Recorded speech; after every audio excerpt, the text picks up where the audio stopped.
یو مشهوره او دروغجنه قصه چې رسول الله صلی الله علیه وسلم او یو یهودي ته منسوبه ده او بعضی خطیبان او علمای د خپل تقریر زینت جوړي او په ډیر زور او شور سره بیانوي. هغه قصه داسې ده چې د رسول الله صلی الله علیه وسلم یو یهودي ګاونډي و چې هر ورځ به رسول الله صلی الله علیه وسلم دروازې مخې ته ګندګي اچوله دې لپاره چې رسول الله صلی الله علیه وسلم ته اذیت ورسي. نو رسول الله صلی الله علیه وسلم به صبر کو او دغه به چې دی پاکوله. نو څه وخت یې وکتل چې د رسول الله صلی الله علیه وسلم دروازې مخې ته دغه ګندګي نشته دی. نو تپوس یې وکړه ورته وویلی شو چې هغه خو بیمار شوی دی. نو رسول الله صلی الله علیه وسلم د هغې بیمار پرسۍ ته لاړې او هلته یې هغه ته دعوت وکړه د اسلام او هغه چې دی اسلام قبول کړ او رسول الله صلی الله علیه وسلم چې ډېر زیات خوشحاله شو. دا قصه چې دا د څو وجو نه دا دروغجنه ده او د دې دلایل څه دي؟ اول، په مکه مکرمه کې رسول الله صلی الله علیه وسلم باندې ډېر ظلمونه شوي او ډېر اذیت ورته د مکې مشرکانو رسولی، خو په مکه مکرمه کې چې دی یهود موجود نه و. یهود چې دی هغه په مدینه منوره کې و. راځو د قصې دویم اړخ ته چې په مدینه منوره کې دا ممکنه نه ده ځکه هلته صحابه کرام په قوت کې او صحابه کرامو په موجودیت کې یو یهودي څنګه داسې اقدام کولی شي چې رسول وسلم ته اذیت ورسوي. صحابه کرام چې دی چوپ پاتې شي په دې باندې، خامخا هغې به منع کول ځکه د صحابه کرامو غیرت او د هغې ایمان دا نه برداشت کوله چې یو څوک د رسول الله صلی الله علیه وسلم ته تکلیف ورسوي. د مدینې دور موږ ټولو ته معلوم دی.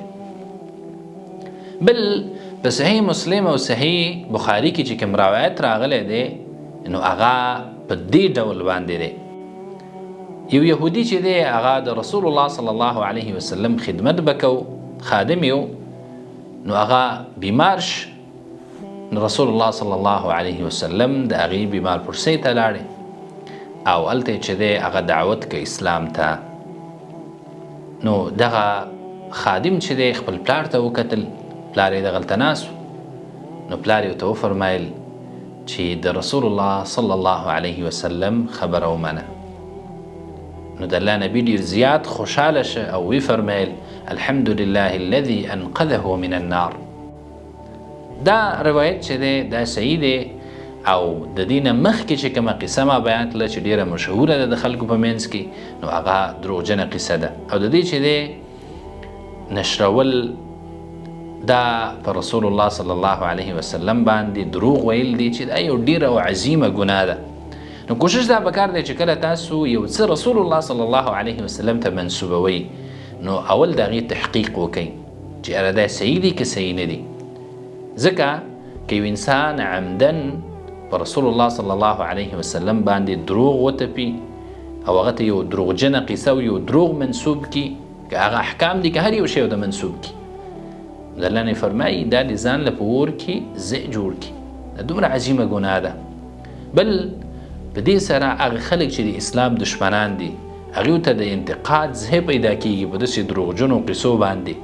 نو کوشش دا پکار دی چې موږ د رسول الله صلی الله علیه وسلم سیرت مطالعه کړو، د هغه ژوند کوم حقیقي احداث چې دي او حقیقي قصې دي هغه خلکو ته ورسو تر څو دا نسل نه وي چې دی دا د خپل نبي د ژوند نه خبر شي او موږ هم چې دی په هغه خلکو کې راشو کوم ته چې رسول الله صلی الله علیه وسلم دعا کړې ده.